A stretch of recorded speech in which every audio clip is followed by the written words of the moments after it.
Hi hello నమస్తే welcome to BV news. So మొత్తానికైతే municipal ఎన్నికలకైతే రంగం సిద్ధమైంది. నిన్ననే నోటిఫికేషన్ అయితే విడుదల చేయడం జరిగింది. ఈ రోజు నుంచి నామినేషన్ల ప్రక్రియ కూడా ప్రారంభమైంది. మరి గజ్వేల్లో చూసుకున్నట్టయితే గజ్వేల్లో మరి పరిస్థితులు ఎలా ఉన్నాయి, ప్రచారం ఎలా ఎలా సాగుతున్నాయి, మరి అన్ని పార్టీల మరి ఎత్తులు పై ఎత్తులు ఎలా చేస్తా ఉన్నారు, ఏ రకంగా ప్రయత్నాలు చేస్తా ఉన్నారు, ఈసారి ఎట్లయినా బీఆర్ఎస్ పార్టీ చైర్మన్ పీఠాన్ని కైవసం చేసుకోవడానికి ఎన్ని రకాలుగా ప్రయత్నాలు చేస్తా ఉన్నారు. మరి అదే రకంగా చూసుకుంటే అధికార పార్టీ కూడా ఎట్లయినా ఈసారైనా మేము కైవసం చేసుకోవాలి ఆ పీఠాన్ని అని అన్ని రకాలుగా ఎవరికి వారి ఎత్తులు పై ఎత్తులు ఎవరి ప్రయత్నాల్లో వారు ముమ్మరంగా కొనసాగుతూ ఉన్నాయి. నిన్నైతే మనం 7వ వార్డులో పబ్లిక్ పల్స్ కోసం వెళ్ళడం జరిగింది. పబ్లిక్ రియాక్షన్ మరి ఎట్లా ఉంది, మరి ఎన్నికలు వస్తున్నాయి కదా, మరి ఎట్లా రియాక్షన్ ఎట్లా ఉంది, మరి ఏ పార్టీ నుంచి ఏ క్యాండిడేట్ వస్తున్నాడు, మరి ఏ క్యాండిడేట్కి ఎంత బలం ఉంది, ఏ పార్టీకి ఎంత బలం ఉంది, ఒక చిన్న వీడియో విశ్లేషణ.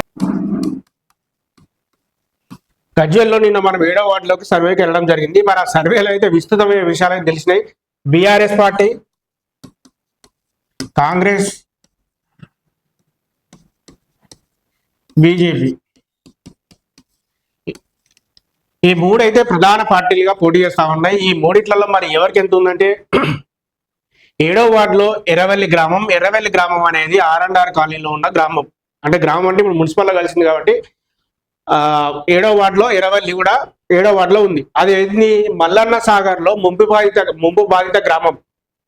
ఆ ముంపు బాధిత గ్రామానికి మరి నిన్న మనం సర్వేలో మాట్లాడేటప్పుడు ఒక అమ్మ చాలా ఎమోషనల్ అయి మాట్లాడింది. ఆ వీడియోలు అయితే పోయినాయి. పాపం మావాడు ఆ వీడియోలు అయితే ప్లే చేసి చూపించాల్సింది మీకు. మావాడు చేసిన చిన్న మిస్టేక్ వల్ల వీడియోలు అయితే అన్ని పోయినాయి. మళ్ళీ వీడియోలు తీసుకునే ప్రయత్నం కూడా చేద్దాం. బీఆర్ఎస్ పార్టీకి మరి ఒకవేళ బీఆర్ఎస్ పార్టీ నుంచి సంతోష్ సంతోష్, కాంగ్రెస్ నుంచి విష్ణువర్ధన్ రెడ్డి,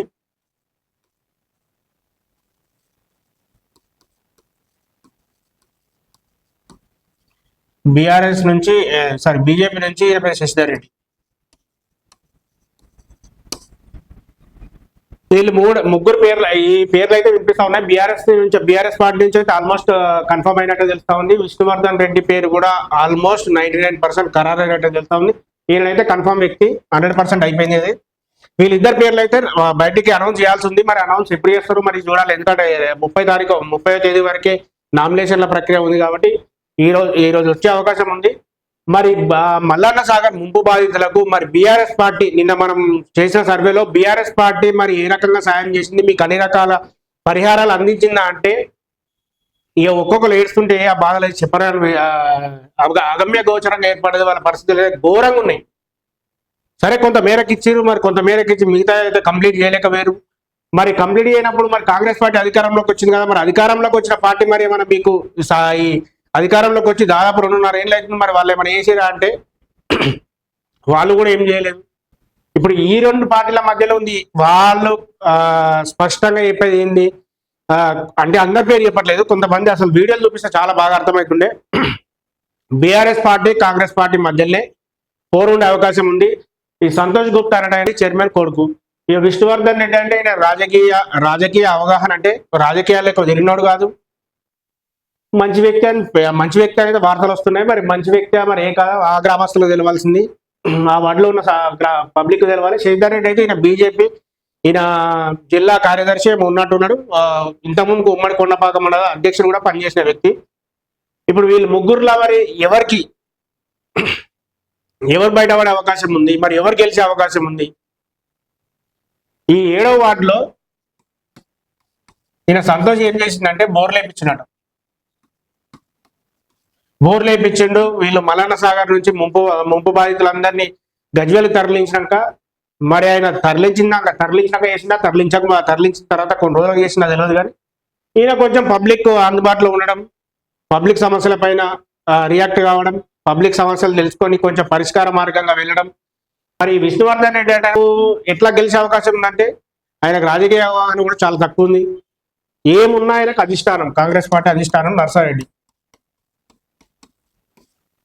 ఏమున్నా నర్సారెడ్డి. మరి నర్సారెడ్డి గారి మల్లన్న సాగర్ ముంపు బాధితులకు ఏమైనా సాయం చేసిరా అంటే శూన్యమని చెప్పాలి. ఎందుకంటే మా ఎమ్మెల్యే కొట్లాడాలి కదా సీఎం దగ్గర అంటే మీకు ఇంకొక ఆప్షన్ కూడా ఉంది. మీరే నేరుగా వెళ్ళి మా ఎమ్మెల్యే మామూలుకి వెళ్ళి బయటకు వెళ్తారు, మీరన్నా న్యాయం చేయండి అని మీరు కూడా నేరుగా సీఎం దగ్గరికి వెళ్ళొచ్చు. మీకు ఆప్షన్ కూడా ఉంది, మీరు అది ఉపయోగించుకోలేదు. ఇప్పుడు ఈ మల్లన్న సాగర్ ముప్పు వాయితులు మీకెందుకు కొట్టేయాలి?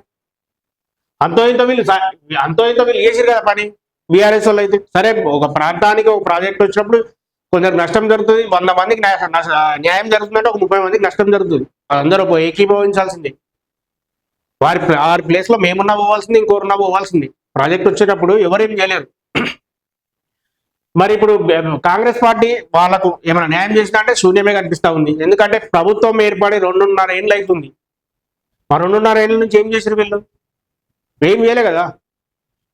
మీకు అక్కడ పబ్లిక్ అసలు వాస్తవానికి ఆ వాయిస్ ఉంటే మీరు చూపిస్తే బాగుంటుండే, కానీ ఆ వాయిస్లు మావడాన్ని ఉడగొట్టిండు. శశిధర్ రెడ్డి అంటే శశిధర్ రెడ్డికి అయితే అక్కడ పబ్లిక్ నుంచి వచ్చే స్పందన అయితే కొంచెం తక్కువనే కనిపిస్తా ఉంది. మరి ఆయన ఎట్లా ముందుకెళ్తాడో చూడాలి. ఇక వీళ్ళిద్దరి మధ్యలో గట్టి పోటీ ఉండే అవకాశం ఉంది. రేపు మనం పబ్లిక్ టాక్ లోకి వెళ్తున్నాం. పబ్లిక్ స్పందన ఎట్లుంటుందో చూడాల్సిందే. చూస్తూనే నుండి బీవీ న్యూస్.